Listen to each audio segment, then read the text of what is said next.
कानून आपको वहाँ बनाना है जहाँ ड्राम के अंदर काट के सीमेंट डाल रहा है, उस कानून को नया सख्ती दो। हमारे लिए कानून की जरूरत नहीं है। किसी को कोई अधिकार नहीं है उसको बिल को परिवर्तन करने का। तो ये अधिकार उनको कौन दिया कि वक्फ अमेंडमेंट एक्ट में आप ढुक जाएं? आप क्यों ढुकेंगे?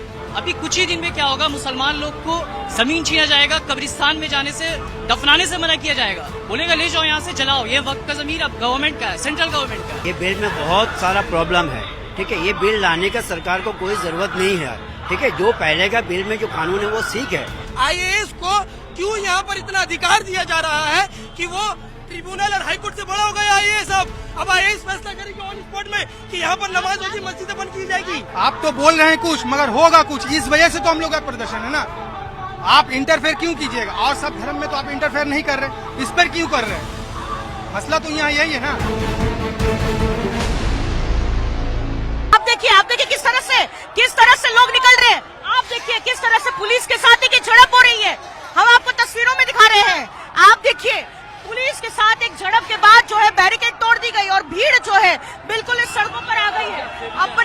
अपने जो है उनके रैली का जो क्राउड है वो इसी जो है उनके लिमिट से निकल गए हैं। और आप देखिए तस्वीरों में किस तरह से वो मेन रास्ते पर आ गए। आप देखिए पुलिस की तरफ से जो है कहा जा रहा था, आप देखिए यहाँ पर सारे लोग जो है वो निकल गए हैं और इस गाड़ी को किस तरह से रोकने की भी कोशिश की और फिलहाल जो है उनको वहां से निकाला जा रहा है। और ये सब कुछ हो रहा है पुलिस की मौजूदगी के बीच में। आपने देखा किस तरह से जो बैरिकेड लगाए गए थे इस विरोध के लिए, उस बैरिकेड को जो है ब्रीच कर, तोड़कर जो है लोग बाहर निकले हैं। और उसके बाद ही जो है यहाँ पर पुलिस भी जो है तैनात है, पुलिस भी उनको रोकने की कोशिश कर रही है। लेकिन उनका जो वेन्यू था साफ तौर पे वहां से निकलकर वो मेन सड़क पर आ चुके हैं और गाड़ियों की आवाजाही जो है वो बिल्कुल ठप हो गई है। और हम आपको तस्वीरों में दिखा रहे, देखिए यहाँ पर एक एम्बुलेंस रुकी हुई है। हम पता करते हैं वो क्या किसी को लेने जा रहे हैं या कुछ। अभी आप देखिए एम्बुलेंस को निकाला जा रहा है, देखिए एम्बुलेंस को निकाला जा रहा है। उन्हीं के लोग सामने आए हैं निकालने के लिए। लेकिन हमारे पीछे की तस्वीरें आप देखिए किस तरह से एकाएक यहाँ पर और अचानक से ये लोग जो सड़कों पर आए, पूरे ट्रैफिक को रोक दिया गया है। बेहद तनाव का माहौल है। आज जो प्रदर्शन हो रहा है वक्फ बिल के खिलाफ, कौन सी ऐसी चीज है जो पहले नहीं थी अभी है जिससे दिक्कतें हो रही है मुस्लिम समाज को? पहली बात तो ये है, वक्फ अमेंडमेंट एक्ट में किसी को साफ सुथरा बात कह दे रहे हैं, किसी को कोई अधिकार नहीं है उसको बिल को परिवर्तन करने का। पहली बात, मुस्लिम पर्सनल लॉ बोर्ड वक्फ अमेंडमेंट एक्ट है क्या? वो अल्लाह के रसूल के नाम पर एक मुसलमान हैसियतमंद दे देता है। तो जब मुसलमान देता है, मुसलमान बरादरी में कुछ मामला चलता है तो वो जिम्मेदारी मुसलमान का है, मुसलमान उसको सॉल्व करेंगे। आप तो मुसलमान नहीं है। लेकिन आपको लगता है कि देश में जो सरकार है वो जो है लागू नहीं कर सकती कोई भी कानून या कोई जो है संशोधन? हाँ, तो आप हमको बताइए, अगर हम मेजोरिटी से जीतेंगे तो हम क्या करेंगे? मान लीजिए हम बहुमत सरकार से जीतते हैं तो क्या हम आपका घर को दखल कर लें? दखल कर सकते हैं, हाँ और ना में बोलिए ना जी। नहीं। तो आप बताइए, नरेंद्र मोदी इस देश में 65 से 70% हिंदू समाज के लोग उनको जिताए, तो ये अधिकार उनको कौन दिया कि वक्फ अमेंडमेंट एक्ट में आप ढुक जाएं? आप क्यों ढुकेंगे? आपको लगता है कि आप लोगों को जो है कोर्ट जाएंगे इसके खिलाफ? कोर्ट हम तो जाएंगे, मगर सफत का बात तो यह है कि बहुमत सरकार तो ऑलरेडी कोर्ट का संविधान को भी बदलने में लगा हुआ है। तो अब नहीं, हम लोग जाएंगे कोर्ट। देखिए, मोदी से हम लोगों को डर वर नहीं है, जो बात हम सफा बता देते हैं। धारा 370 लागू कराया, क्या कर लिया? क्या कर लिया? कश्मीरी पंडित को बसाया वहां? नहीं बसाया। टैरिफ का मैटर था, टैरिफ का मैटर में ये लोग फंसता, उससे अच्छा मुस्लिम पर्सनल लॉ बोर्ड वक्फ अमेंडमेंट एक्ट को लागू करो, एक नया हवा चलाओ। अब लोग उसमें बिजी रहेंगे। एक सिंपल सी बात है, जो ये वक्फ है ये अल्लाह के रास्ते में दिया जाता है, जमीन ये मुसलमान लोग दिए हैं। और अब इसमें अगर नॉन मुस्लिम आएगा तो ये मुसलमानों से जा चुका होगा। ये जितना भी अमित शाह बोल दे कि मुसलमान को फिक्र करने की जरूरत नहीं है, लेकिन अभी नहीं, कुछ साल में ये लोग क्या करेंगे? ये लोग जाकर के वहां पे बोलेंगे कि ये प्रॉपर्टी का आपके पास पेपर नहीं है, ये अब धीरे धीरे करके करेंगे। अभी मुसलमान लोग को लगेगा, बहुत सारे मुसलमान क्या है, बेवकूफ है, वो सोच रहे हैं कि नहीं ये सही कर रहा है, अमित शाह लोग क्या कर रहा है, बहुत सारा घर बना लिया है। ये सब बात नहीं है। अभी कुछ ही दिन में क्या होगा, मुसलमान लोग को जमीन छीना जाएगा, कब्रिस्तान में जाने से, दफनाने से मना किया जाएगा, बोलेगा ले जाओ यहाँ से जलाओ, ये वक्त का जमीन अब गवर्नमेंट का है, सेंट्रल गवर्नमेंट का है। लेकिन एक बात बताइए, ये जो वक्फ बिल में जो संशोधन लाने गए, जो अमेंडमेंट लाए गए हैं, तो आपने पढ़ा उसमें कहीं पर ये नहीं लिखा है कि सरकार जो है वो वक्फ बोर्ड पर जो है पूरा कंट्रोल ले रही है और या आपको अपने कब्रिस्तान नहीं जाएगा। आप हर चीज नहीं समझ रहे हैं। सीए के बाद आप जानते हैं, एनआरसी के बारे में आप जानते हैं, ये सब जो चल रहा है लोग, कब ये क्या किया है ये लोग, बीजेपी ले आके सीए लाया, एनआरसी लाया, ट्रिपल तलाक लाया, ये सिर्फ मुसलमान के अगेंस्ट में ला रहा है। हिंदू लोग खुश हो रहे हैं। कौन हिंदू लोग खुश हो रहे हैं? जो अनपढ़ हैं, ये लोग के जो भक्त हैं, असल में हम लोग अंधभक्ति बोलते हैं, ये लोग क्या करते हैं, ये लोग पीछे सुनते रहते हैं। पॉलिटिशियन का फैमिली लोग, उसका फैमिली लोग यूएस में पढ़ रहा है, बाहर है, लेकिन ये समझ में नहीं आ रहा है इन लोगों को। ये लोग हर चीज सोचे मुसलमान के अगेंस्ट में कर रहे हैं, हम इसी को वोट देंगे। आगे जाकर के वो लोग 20,000 30,000 का सैलरी में जिंदा रह रहे हैं, उससे भी कम में, और सोचते हैं कि हम यहाँ हिंदुस्तान में रह के, इन लोगों को पता नहीं है पॉलिटिशियन लोग क्या कर रहे हैं। आप जो बोल रहे हैं कि वक्फ के बारे में, ये क्या होगा, ये अभी क्या हो गया, वक्फ के बारे में आप बोल रहे हैं कि लिखा नहीं है कब्रिस्तान में, ये अभी नहीं करते हैं। जो ये सब 10 साल बाद का प्लान है। अभी दिखाएंगे कि हम क्या क्या कर दिए, अभी कुछ कुछ तो दिखाएंगे भी, देखो ये जमीन वक्फ का था, यहाँ पे कब्जा था, अभी न्यूज में आएगा, सब लोग चौंकेगा भी, लेकिन धीरे धीरे करके सब कुछ होगा। मस्जिद में ताला लगेगा, हम लोग कुछ नहीं कर पाएंगे।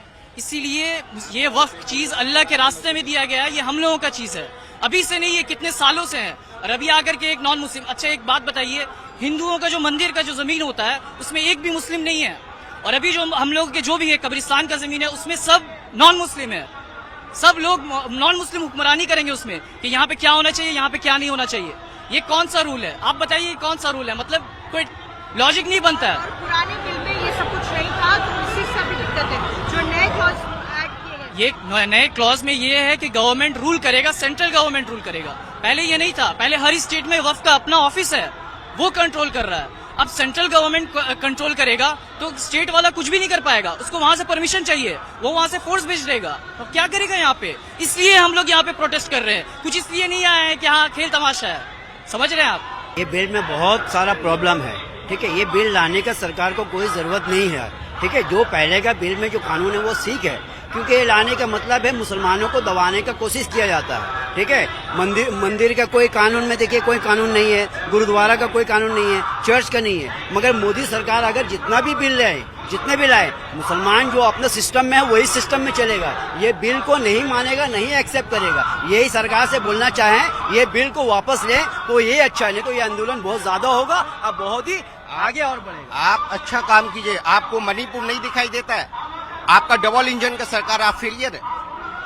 जहां डबल इंजन का सरकार है, जो स्टेट में वहाँ मुसलमान के ऊपर जुल्म हो रहा है, आप रातों रात मस्जिद गिरा दे रहे हैं। आप भी वक्फ के बारे में बता अच्छा, दीजिए। इससे मुस्लिम के ऊपर कार्रवाई करते हैं कि पत्थर चलाया, और जो डंगाई मस्जिद में आके घुस के दीवार गिरा रहे हैं, मैट तोड़ रहे हैं, मुस्लिम के घर में घुस गया और छत में झंडा गिरा दिए। आज हम लोग बुलडोजर क्यों नहीं चला? विश्व गुरु होने का दावा करते हैं और हमारे संसदों में औरंगजेब को लेकर डिस्कस होता है, हमारे संसदों में वक्फ बिल को लेकर डिस्कस होता है। जो चीज हो चुका है उस पर डिस्कस हो रहा है। आगे जो करना है, जीडीपी के बारे में बात करना है, देश की शांति के बारे में बात करना है, लेकिन बीजेपी का सिर्फ एक ही मुद्दा है, हिंदू और मुस्लिम। पुराने बिल में और ये संशोधन के बाद जो बिल लाया गया है, क्या फर्क है उसमें, कौन सी चीजें, देखिए, कौन सी clause है? वक्फ, हाँ वक्फ का मतलब होता है ना कि जो हमारी जमीन होती है, जब हमारे कोई वंश नहीं होता है या वंश रहते हुए भी अगर हमको लगे कि ये जमीन डोनेट कर दिया जाए, चैरिटी कर दिया जाए अल्लाह के नाम पर, तो हम लोग इसको वक्फ कहते हैं। लेकिन इस बार जो बिल आया इसमें वक्फ बाय यूजर को हटा दिया गया। इसका मतलब है कि अगर मेरा 100 कट्टा जमीन है, अगर हम उसमें 90 कट्टा जमीन अल्लाह के नाम पर डोनेट करके मस्जिद मदरसा बना सकते हैं, तो 10 कट्टा मैं अपने औलाद को भी दे सकता हूँ। लेकिन यहाँ पर कहा जा रहा है कि वक्फ बाय यूजर नहीं होगा, वहाँ पर वक्फ बाय गवर्नमेंट होगा। क्यों गवर्नमेंट होगा? आपको क्या लगता है कौन सी चीजें जो नए बिल में जो डाली गई है उससे कोई बहुत हिसाब का जो है मोदी जो बिल लाया है संसद में, ये बिल जो है हम लोगों के खिलाफ है, ठीक है। हमारे जितना आलिम उलमा जो है वो बोल रहे हैं कि ये बिल जो है मुसलमान का खिलाफ है। तो हम लोग का जो खिलाफ बिल है ये तो हम लोग जान गए, और वो बोला है 3 मेंबर जो है हिंदू आएगा, तो हमारा जो बोर्ड है मुस्लिम पर्सनल बोर्ड, उसमें क्यों हिंदू आएगा? ये तो मुसलमान का प्रॉपर्टी है, मुसलमान का ये है, मुसलमान समझेगा। आप मोदी, अमित शाह, योगी, इन लोग क्या चाहते हैं कि मुसलमान हिंदुस्तान में चैन से नहीं रहे या हिंदू राष्ट्र लाना चाहते हैं? तो मुसलमान हिंदू राष्ट्र लाने नहीं देगा अगर हिंदुस्तान आप में। देखेंगे तो बहुत ऐसी वक्फ जमीन में मंदिरें भी बनाई गई है।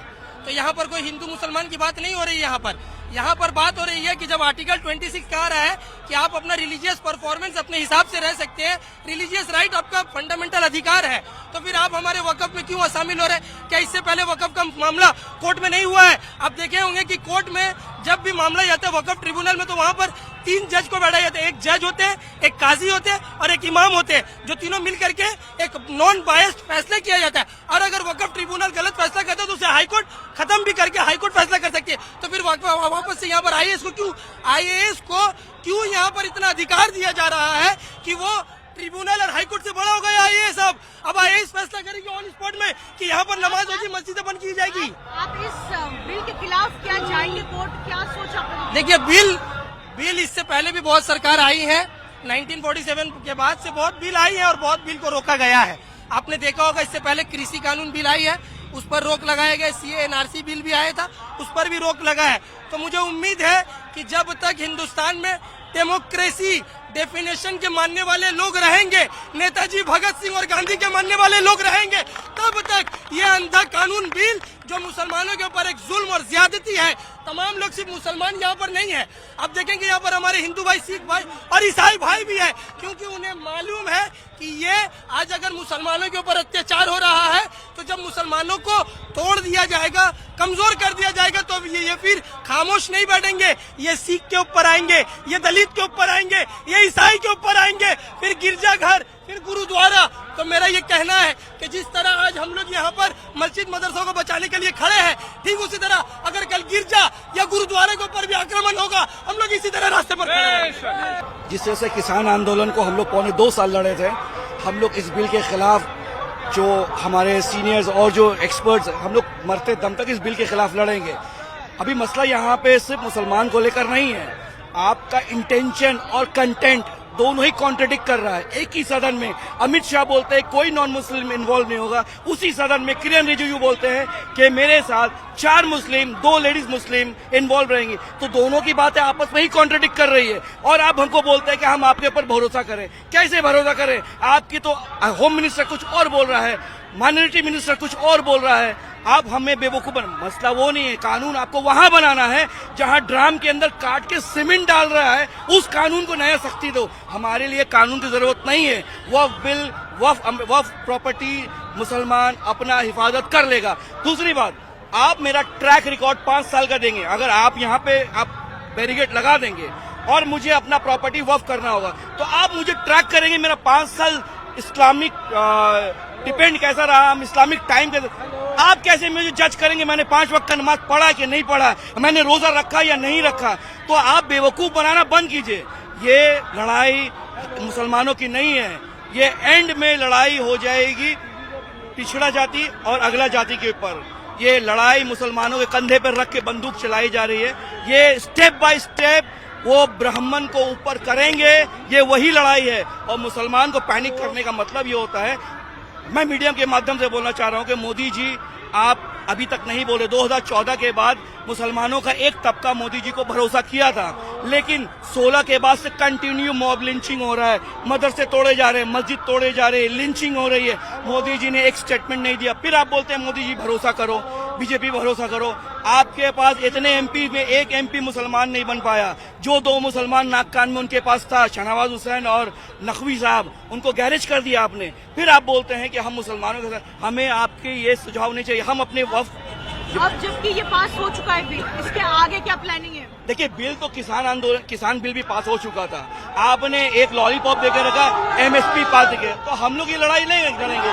और हमारे पास अभी भी ऑप्शंस हैं, हम कोर्ट जाएंगे। आप कोर्ट का रास्ता बंद नहीं कर सकते। प्रधानमंत्री सुप्रीम कोर्ट से ऊपर नहीं हो सकते हैं, प्रधानमंत्री सुप्रीम कोर्ट से नीचे ही है। वक्फ प्रॉपर्टी में ये कब्रिस्तान, मस्जिद सब वक्फ किया हुआ, जो मुसलमान की खुद की प्रॉपर्टी है, वो प्रॉपर्टी अपने पुरखों के लिए, अपने बच्चों के लिए, भविष्य में उसको कोई तकलीफ ना हो, दफन करने में, नमाज पढ़ने में, मदरसा में, इसके लिए वक्फ कर दिया गया था। वो कानून इसको उल्लंघन कर रहा, वो कानून अपने आप कब्जा कर रहा। लेकिन जो नया अमेंडमेंट लाया गया है उसमें ये नहीं कहा गया है कि सरकार ने जो है ले लिया है। मोदी उन्होंने कहा है कि बोर्ड के पास ही रहेगी जो वक्फ प्रॉपर्टी सदियों से, जब से 1947 से देश आजाद हुआ, किसी सरकार ने ऐसा नहीं किया। ये क्यों करें? अमेंडमेंट जो पास हुआ है, बिल पास हुआ है, उसमें तो सरकार ने नहीं बोला है। जैसे सरकार बोल रही है कि ये अमित शाह का कल का बयान था कि कोई भी गैर मुस्लिम इसमें इंटरफेयर नहीं करेगा, मगर वो जो कानून जो पास किया, जो माइनॉरिटी का ये जो है, जो मिनिस्टर जो ये बिल लाया जीजू, वो बोले कि दो इसमें गैर मुस्लिम रहेगा, तो इन लोग का खुद का तो कंबाइंड में जो है वो तो मैच नहीं खा रहा है। अमित शाह बोल रहे हैं कि नहीं रहेगा, और वो जो बिल लाया है, जो इसका अधिकार है जो बिल लाने का, वो बोल रहा है कि दो गैर मुस्लिम रहेगा। और प्लस कि आप हमारा चीज हम अल्लाह के राह पे दिया, तो आप इसका दायित्व तो क्यों लीजिएगा? आप इसको क्यों देखिएगा? हम लोग के पास तो संस्था है। लेकिन कहा गया है कि वक्फ बोर्ड ही देखेगा। नहीं, वही बात है ना, यही चीज पे तो हम लोग को डिस्टर्ब है ना, कि आप बोल रहे हैं कुछ और होगा कुछ। आप तो बोल रहे हैं कुछ मगर होगा कुछ, इस वजह से तो हम लोग का प्रदर्शन है ना। आप इंटरफेयर क्यों कीजिएगा? और सब धर्म में तो आप इंटरफेयर नहीं कर रहे, इस पर क्यों कर रहे हैं? मसला तो यहाँ यही है ना। तब तक जो है आप लोगों का आंदोलन चलता रहेगा जब तक कि ये वापस नहीं ले लिया जाता है। सरकार जब तक इसको वापस नहीं लेगी तब तक इसका खिलाफ आंदोलन चलता रहेगा। और कोलकाता की सड़कों में भी आप लोग आते रहेंगे, प्रदर्शन करते रहेंगे। कोलकाता क्या, पूरे हिंदुस्तान में ये आंदोलन चलता रहेगा जब तक सरकार इसको वापस नहीं लेती। एक ही डिमांड है आपकी, किसको? हाँ, वापस। क्या ऐसी चीज है नए बिल में जो पुराने बिल में नहीं था, जिससे आप लोगों को आपत्ति है? एक सबसे बड़ी चीज है कि मुसलमान की प्रॉपर्टी है, वक्फ को समझना होगा पहले। वक्फ जो होता है वो मतलब हम लोग अपने हाथ के लिए दे देते हैं। अब उसमें जो आपने डोनेट किया, मान लीजिए आपने वक्फ को डोनेट किया, अब उसमें वो बहुत सालों से चला आ रही है। ऐसा नहीं है कि ये जब से हिंदुस्तान आजाद हुआ तब से, मुगल के जमाने से, उन लोगों से पहले से, बहुत पुराना चीज है। आपको क्या लगता है कि पुराने और नए बिल में क्या ऐसे संशोधन किए गए जिससे आप लोगों को आपत्ति है? मुझको तो ये लगता है कि हम लोग तो घर में चैन सुकून से थे। आप पार्लियामेंट के अंदर बैठकर, आपका अक्सरियत है, आप नए नए बिल ला के पास करा रहे हैं और पूरा भारत का जनता को परेशान कर रहे हैं। आपको क्या जरूरत इसका? आप जीडीपी उठाइए ना, आपका जीडीपी देखिए ना कितना गिर गया। 2000 स्क्वायर फुट चाइना अंदर घुस चुका है हिंदुस्तान की जमीन में।